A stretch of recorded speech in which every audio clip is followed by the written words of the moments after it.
یہ معاملہ آپ کے سامنے ہے سائفر کیس کا بہت ہی اہم ڈیولپمنٹ ہے کہ ایف آئی اے نے سائفر کیس میں جو چالان ہے وہ آفیشل سیکرٹ ایکٹ کی خصوصی عدالت میں جمع کروا دیا ہے، جس میں چیئرمین پی ٹی آئی اور شاہ محمود قریشی کو ذمہ دار ٹھہرایا گیا ہے، قصوروار ٹھہرایا گیا ہے اور ساتھ میں سزا دینے کی بھی استدعا انہوں نے کی ہے۔ پہلے تو یہ کہیے گا کیا سمجھتے ہیں آپ کہ ان کو سزا ہو سکتی ہے اس میں؟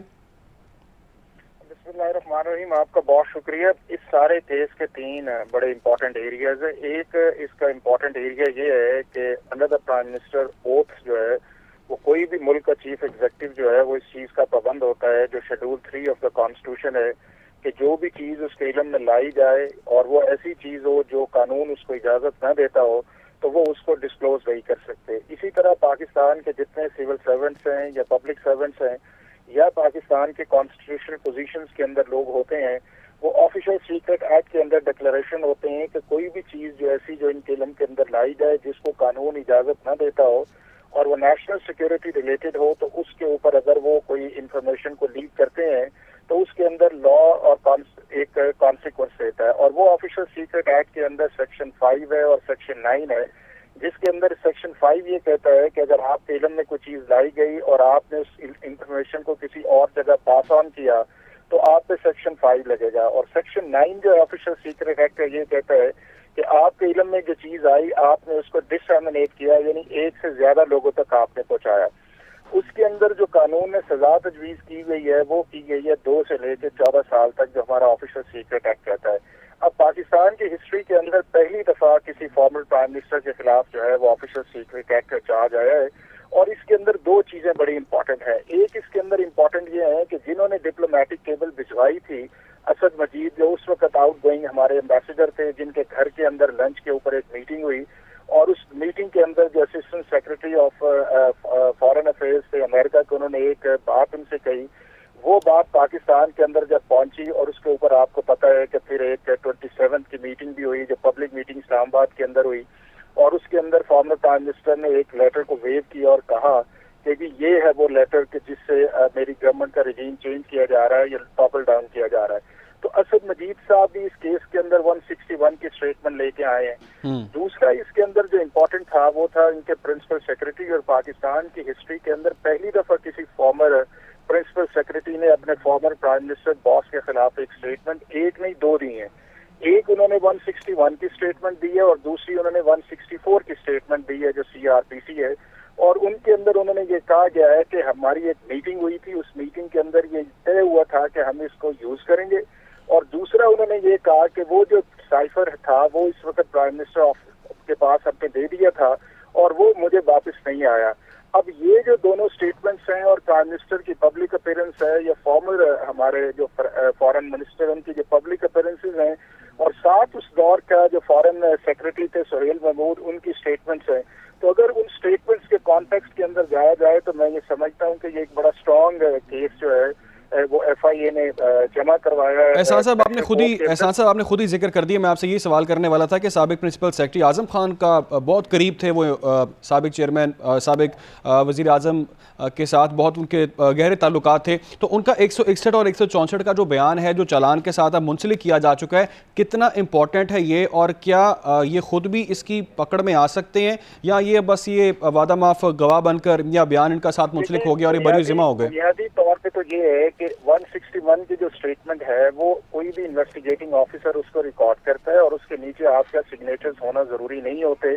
اور اس کو اگر آپ ٹرائل کے اندر ایز اے وٹنس کے طور پہ پیش کیا جائے تو صرف آپ اس کی کانٹراڈکشن پہ بات کر سکتے ہیں۔ لیکن 164 کی اسٹیٹمنٹ بڑی امپورٹنٹ ہوتی ہے کرمنل ٹرائل کے اندر، کیونکہ اس کے اندر آپ اس کی کانٹراڈکشن کے ساتھ ساتھ اس کی کورابوریٹو اسٹیٹمنٹ بھی پڑھی جاتی ہے کسی دوسرے شخص کے خلاف جو اس کا کی اکیوزڈ ہو، اور جو 164 کی اسٹیٹمنٹ ہے وہ ٹوٹلی ڈیپینڈ کرتی ہے سیکشن 364 جو CRPC کا ہے کہ اس کے اندر میجسٹریٹ اس کو لیتا ہے، باقاعدہ اس کے اندر کوشچنز دیے جاتے ہیں، ہر کوشچن کا جواب دیا جاتا ہے، اور ان سے یہ کہا جاتا ہے کہ آپ نے انڈر ڈیوریس یا انڈر کمپلشن تو اسٹیٹمنٹ نہیں دی، اور اس کے بعد یہ جب ساری چیزیں Ehsan Sahib last question one liner answer, Ehsan Sahib one liner میں اس کا آنسر دے دیجیے گا، کیا سمجھتے ہیں سزا ہو سکتی ہے یا کوئی لیگل ایسا ان کے پاس ریلیف ہوگا، آپشن ہوگا؟ فیصلہ تو عدالت نے کرنا ہے، لیکن پرائما فشائی جو چیزیں سامنے آئی ہیں اس سے مجھے لگتا یہ ہے کہ فارمر پرائم منسٹر کے لیے بڑا ڈیفیکلٹ ٹائم ہوگا ان ساری سٹیٹمنٹس کو کانٹراڈکٹ کرنا، اور اپنا جو ان کا جواب ہے اس چیز سے کس طرح وہ نکلتے ہیں کہ میں نے سیکشن 5 اور سیکشن 9 کی وائلیشن نہیں کی آفیشل سیکرٹ ایکٹ۔ ٹھیک ہے، 9 مئی واقعات میں بھی وہ ہمیں عمران خان صاحب ذمہ دار قرار نظر آ رہے ہیں، اس کے اندر بھی کہا گیا ہے۔ اس کے علاوہ ایف آئی اے نے سائفر کیس میں بھی ان کو ذمہ دار قرار دیا۔ بہت شکریہ آپ کے وکیل۔ یہ معاملہ سائفر کا ہے کیا؟ یہ حساس نوعیت کے مراسلے کو کیسے لکھا جاتا ہے؟ سائفر میں کون سی زبان استعمال کی جاتی ہے؟ آپ کو پہلے وہ تمام تفصیلات دکھا دیتے ہیں۔ سائفر ایک کوڈ لینگویج ہے جس میں سفارتی پیغامات کو خفیہ انداز میں تحریر کیا جاتا ہے۔ سائفر کوڈنگ کو ہر ملک پیغام کی حساسیت کے تحت استعمال کرتا ہے تاکہ دو ممالک کے درمیان گفتگو کا کسی تیسرے فریق کو علم نہ ہو۔ سائفر کا استعمال کرتے ہوئے ایک ملک کا دوسرے کو پیغام بھیجنا یا خط و کتابت کرنا ایک معمول کی کارروائی ہے جسے کم و بیش آج بھی اکثر ممالک استعمال کرتے ہیں۔ سائفر ایک خفیہ دستاویز ہوتی ہے اور سفارتی آداب کے پیش نظر اس خط و کتابت کا غیر متعلقہ افراد تک پہنچنا یا اسے ان کے سامنے افشا کرنا دوست ممالک کے نزدیک سفارتی آداب کی خلاف ورزی تصور ہوتا ہے۔ سائفر کی تحقیقات میں کب کیا ہوا؟ Chairman P T I Shah Mahmood Qureshi Asad Umar کے خلاف انکوائری ہوئی۔ ایف آئی اے نے چیئرمین پی ٹی آئی کو 25 جولائی کو طلب کیا۔ Chairman P T I F I A کی مشترکہ انکوائری ٹیم کے سامنے پیش بھی ہوئے۔ Chairman P T I Shah Mahmood Qureshi اور اسد عمر کے خلاف انکوائری ہوئی تھی، جبکہ ایف آئی اے نے چیئرمین پی ٹی آئی کو طلب بھی کیا تھا۔ یہ آپ کو بتا رہے کہ سائفر کی تحقیقات میں کب کیا کچھ ہوا تھا۔ ایف آئی اے کی مشترکہ انکوائری ٹیم کے سامنے پیش ہوئے تھے chairman P T I. F I A کی انکوائری ٹیم نے 2 گھنٹے تک پوچھ گچھ بھی کی تھی۔ شاہ محمود قریشی اور اسد عمر کو 14 جولائی کو طلب کیا گیا تھا، جبکہ 19 اگست کو شاہ محمود قریشی کو گرفتار کر لیا گیا۔ 21 اگست آفیشل سیکرٹ ایکٹ کے تحت عدالت قائم ہوئی اور 14 ستمبر کو اسد عمر کی ضمانت منظور ہو گئی۔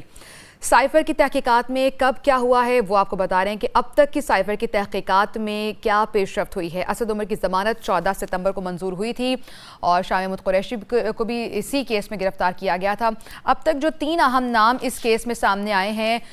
وہ نام اسد عمر کا ہے، شاہ محمود قریشی کا ہے اور چیئرمین پی ٹی آئی کا نام ہے، اور جبکہ اس وقت کی جو کابینہ میں لوگ شامل تھے ان میں سے بھی کچھ نام سامنے آ رہے تھے کہ کابینہ کے جو ممبران ہیں انہیں اعتماد میں لیا گیا تھا یا نہیں۔